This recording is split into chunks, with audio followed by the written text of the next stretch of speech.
यता काइते तर्क अबदेखि नदिनु होला है। हजुर यो अति भइसक्यो। 3 दशक तपाईहरू जस्ता नेताको यस्तै भाषणले यो देश यो ठाउँमा पुगेको छ। तन्त्रमा चुनावमा जाने कुरा चुनाव कुन कुन बेला गर्ने तपाईले संविधानमा लेख्नु भएको छैन?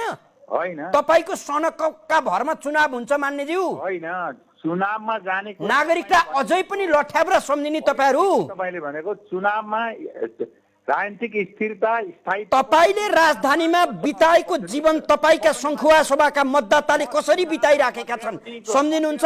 मेरो जाने कुनै रहर होइन। मध्यावधिमा जाने न मेरो रहर हो, न नेकपाको रहर हो, न प्रधानमन्त्रीजीको नागरिकको रहर थियो। जनता तपाईहरू जनता भन्नुहुन्छ नि, जनताको रहर थियो।